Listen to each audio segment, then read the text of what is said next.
जब फंक्शंस हम डिस्कस कर रहे हैं, functions, what is the basic definition of function? Function क्या होता है? Function is a mathematical rule that assigns to each input value one and only one output value.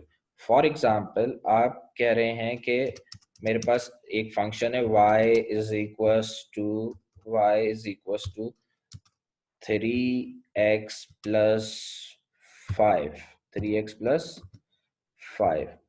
तो ये जो है वो हमारे पास 3x plus 5 जो है, ये क्या है हमारे पास?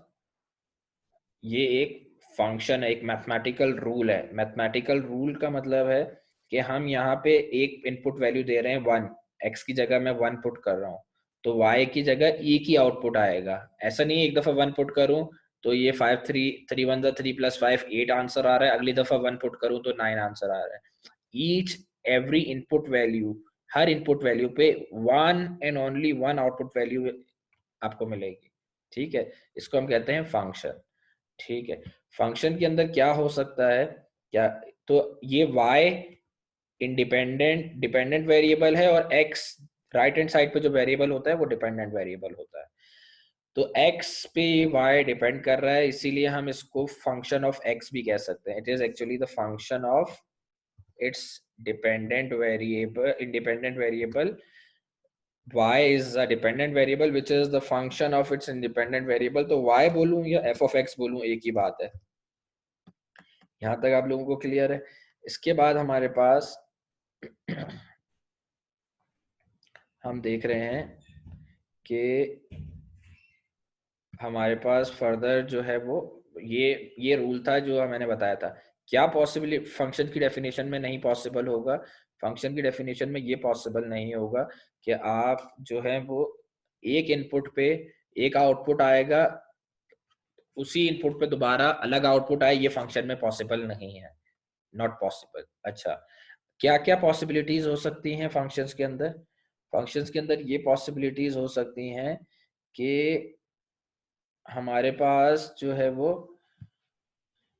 जो हम क्या कहते हैं, हम अगर एक वैल्यू दे रहे हैं x की जगह 1, ठीक है, तो आउटपुट पे एक आया 8, फिर x की जगह एक दूसरी वैल्यू दी, एक वैल्यू पे एक आउटपुट, एक दूसरी वैल्यू पे एक दूसरा आउटपुट आ सकता है हमारे पास। ठीक है, अलग अलग इनपुट वैल्यूज पे अलग अलग आउटपुट आ सकते हैं, ये फंक्शन का जो है के अंदर पॉसिबल है। और क्या पॉसिबल है फंक्शन के अंदर? फॉर एग्जांपल मैंने यहाँ पे जो है वो पुट किया,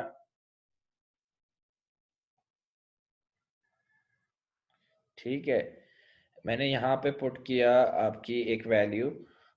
फॉर एग्जांपल मेरा फंक्शन कुछ इस तरह का था, y बोल दूं या f of x बोल दूं, y की value y is equals to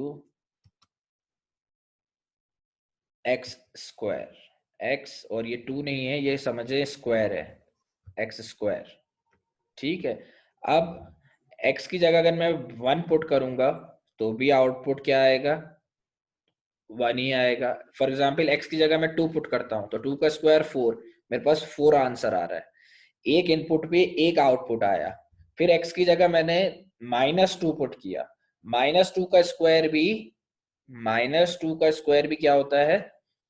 4 ही होता है। 2 का स्क्वायर भी 4 होता है, -2 का स्क्वायर भी 4 होता है। तो इनपुट, दो अलग अलग इनपुट पे, दो अलग अलग इनपुट पे आउटपुट सेम आ सकता है, या दो अलग अलग इनपुट पे दो अलग अलग आउटपुट आएंगे, लेकिन एक ही इनपुट पे एक दफा एक इनपुट पुट किया, सेम एक आंसर आया, सेम इनपुट दोबारा पुट किया, एक दूसरा आंसर आया, ये पॉसिबल नहीं है। ठीक है, तो ये थी फंक्शन की डेफिनेशन। आगे मैं जो है वो डोमेन डिस्कस करता हूँ कुछ लोगों को मीटिंग में कॉल करके।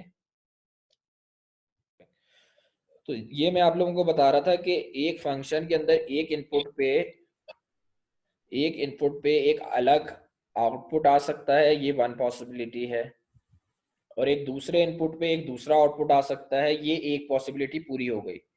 ठीक है, इसी तरह से ये भी हो सकता है कि एक इनपुट पे जो आउटपुट आ रहा है एक दूसरे इनपुट पे भी सेम आउटपुट आ रहा है, ये भी पॉसिबल हो सकता है। लेकिन फंक्शन के अंदर अगर आपने एक ही वैल्यू एक दफा पुट की और जो आंसर आ रहा था सेम वैल्यू अगर दोबारा पुट की और दोबारा एक डिफरेंट आंसर आ रहा है, तो this is not in the definition of function.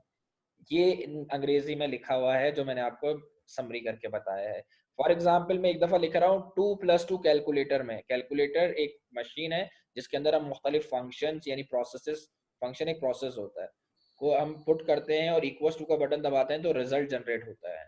तो जो हम इनपुट कर रहे होते हैं उसे हम कहते हैं domain. Number of out inputs जो हम कर रहे होते हैं, set of all possible input is called domain.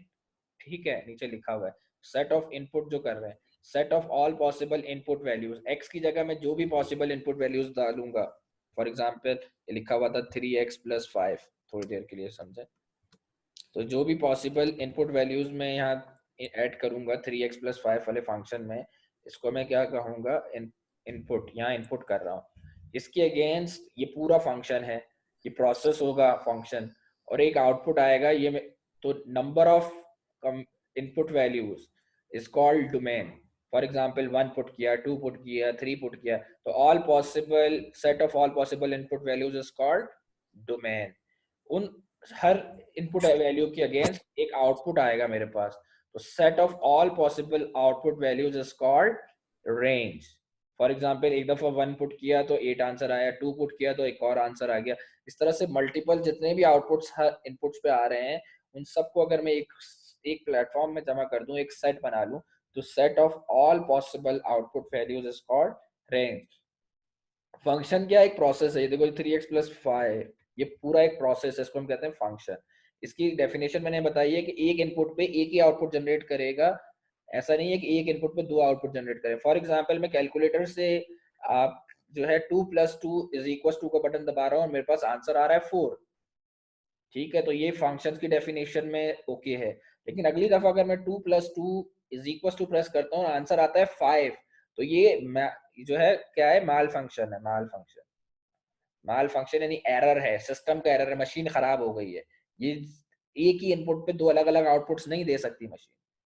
तो ये फंक्शन का डेफिनेशन है बेसिकली।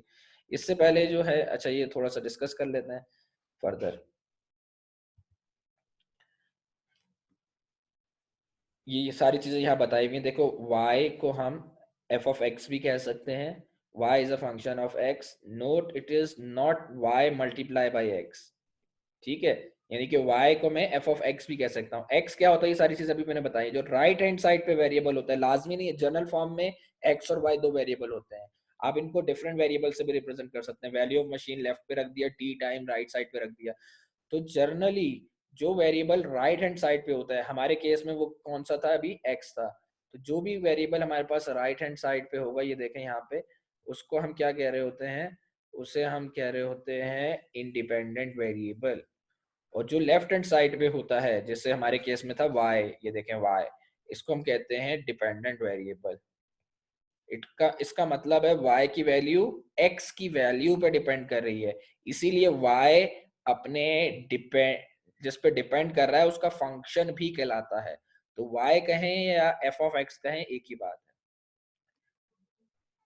रिस्ट्रिक्टेड डोमेन और रेंज क्या होती है, ठीक है, कि कुछ वैल्यूज हम रिस्ट्रिक्ट कर देते हैं, सारी वैल्यूज पॉसिबल नहीं है। वो वैल्यूज पॉसिबल नहीं होती डोमेन के अंदर, इनपुट के अंदर मोस्टली। अगर हम एप्लीकेशंस के ऊपर ना देखें, सिंपल जनरल मैथमेटिक्स के ऊपर देखें, तो वो वैल्यूज इनपुट का पार्ट नहीं होती डोमेन में जिन पे आउटपुट इमेजिनरी आ जाए। हमने x की वैल्यू पुट की, आउटपुट अगर इमेजिनरी आ गया, यानी कि इमेजिनरी वो वैल्यूज होती है स्क्वायर रूट के अंदर नेगेटिव आ जाए, स्क्वायर रूट के अंदर अगर नेगेटिव आ जाए तो वैल्यू इमेजिनरी हो जाती है। तो अगर हमारे पास कोई ऐसी वैल्यूज हम इनपुट कर रहे हैं जिनकी वजह से आउटपुट हमारा इमेजिनरी में कन्वर्ट हो गया है, तो इस तरह की वैल्यूज डोमेन का पार्ट नहीं होगी, रिस्ट्रिक्टेड डोमेन। तो जब डोमेन का पार्ट नहीं होगी तो उनका आउटपुट इमेजिनरी, वो हम आउटपुट भी नहीं उसका एक्सेप्ट करेंगे। तो जो वैल्यू जिन पे आउटपुट इमेजिनरी हो जाता है, उन वैल्यूज को ना हम डोमेन का पार्ट लेते हैं और ना ही उन्हें, उन आउटपुट्स को हम रेंज के पार्ट में लेते हैं। तो इस तरह से हम डोमेन एंड रेंज को रिस्ट्रिक्ट कर देते हैं। लेकिन ये तो था जनरल मैथ्स में। अप्लाइड मैथ्स में बाज़ औक़ात वो डोमेन का पार्ट मैथमेटिकली वो जो है वो पॉसिबल होती हैं, वो चीज़ें, वो इनपुट वैल्यूज़ और वो आउटपुट वैल्यूज़ भी पॉसिबल होती हैं मैथमेटिकली। लेकिन जब हम उस पर्टिकुलर एप्लीकेशन के ऊपर ले जाके उसको रखते हैं तो वो पॉसिबल नहीं होती। तो हम कहते हैं कि हमने उसको फर्दर रिस्ट्रिक्ट कर दिया है with respect to application. For example, अगर आपको याद हो तो हमारे पास 2 डोमेन होते थे, ठीक है? आप साथ-साथ बनाते रहा करें ताकि आपको आइडिया लगे। एक होता था एक्स एक्सिस, एक होता था वाई एक्सिस। एक्स एक्सिस पे वैल्यू फॉर एग्जांपल लिखा हुआ है टाइम, एक्स एक्सिस पे फॉर एग्जांपल लिखा हुआ है टी टाइम, और वाई एक्सिस पे फॉर एग्जांपल लिखा हुआ है वैल्यू ऑफ मशीन। जब टाइम 0 था, वैल्यू ऑफ मशीन थी 80,000, और जब टाइम आप बढ़ रहा है तो वैल्यू ऑफ मशीन डिक्रीज होके फॉर एग्जांपल 8 साल के बाद 0 हो गई है। तो एक लाइन नीचे की तरफ आ रही है, डाउनवर्ड स्लोप आ रहा है, ठीक है? अब मैं 80,000 से पीछे नहीं ले जा सकता, और 8 साल पे जहाँ वैल्यू ऑफ मशीन 0 हो गई है वहां से नीचे नहीं ले जा सकता उस लाइन को। मैथमेटिकली ले जा सकता हूँ, मैथमेटिक्स को हमने जिस एप्लीकेशन में, करंट लाइफ एप्लीकेशन में अप्लाई किया उसके अकॉर्डिंग नहीं ले जा सकता। क्यों? टाइम 0 का मतलब है नेगेटिव का कोई कॉन्सेप्ट नहीं है। पीछे लेके जाऊंगा तो टाइम नेगेटिव का कोई कॉन्सेप्ट, कोई मतलब नहीं है, ठीक है? और क्योंकि जितना टाइम पीछे लेके जाऊंगा नेगेटिव टाइम, 0 टाइम का मतलब था जिस दिन मैंने ब्रांड न्यू मशीन लेके आई उस टाइम वो फुल वैल्यू की थी अपनी 80,000, उससे बैक साइड पे ले जाने का कोई मीनिंग नहीं है। इसी तरह से 8 इयर्स के बाद सर आपकी आवाज बहुत अटक के आ रही है। बेटा वो नहीं आ रहा सर। रिकॉर्डिंग में मिल जाएगी। सर आवाज बहुत ब्रेक हो रही है, समझ कुछ नहीं आ रहा है। सर कुछ भी समझ नहीं।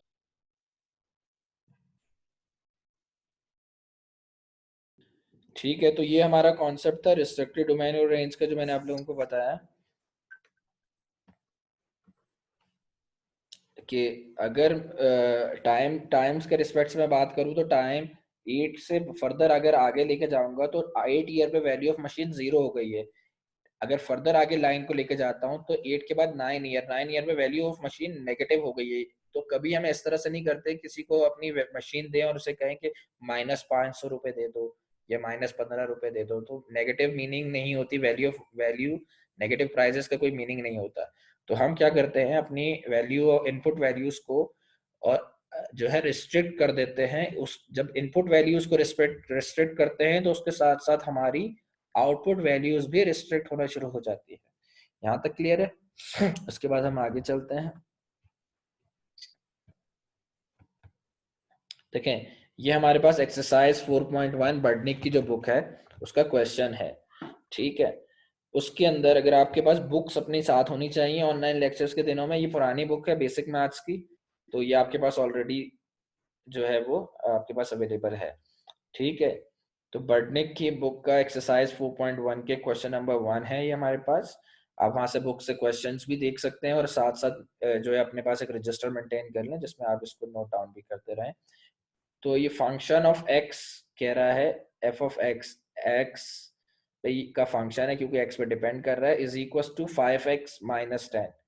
और फाइंड करें वैल्यूज जब x की वैल्यू इंडिपेंडेंट वेरिएबल यानी f0 पे वैल्यू निकालें इस फंक्शन की, यानी कि जब इनपुट वैल्यू x की वैल्यू 0 हो तो जब आउटपुट वैल्यू क्या आएगी वो रिजल्ट बताएं। तो हम क्या करेंगे, 0 x की जगह रिप्लेस कर देंगे, तो 5 इंटू 0 ये 0 आंसर हो जाएगा, -10, तो 0 minus 10 is -10।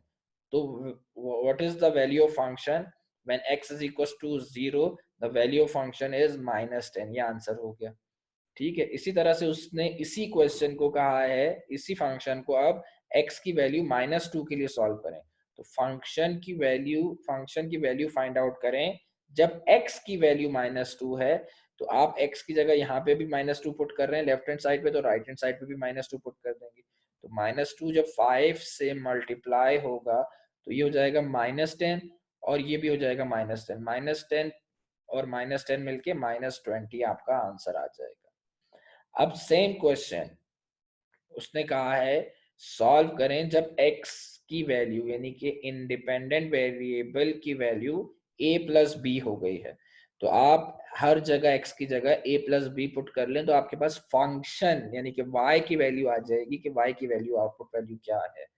तो a प्लस बी जब आपने यहाँ पुट किया 5 की जगह x की जगह a प्लस बी और -10 अपनी जगह वैसे ही, तो 5 ये देखें a प्लस बी, ठीक है, 5a प्लस बी -10 वैसे ही 5 एक दफा a से मल्टीप्लाई होगा प्लस का साइन आएगा, फिर 5 एक दफा b से मल्टीप्लाई होगा -10 तो जाएगा 5a प्लस 5b -10।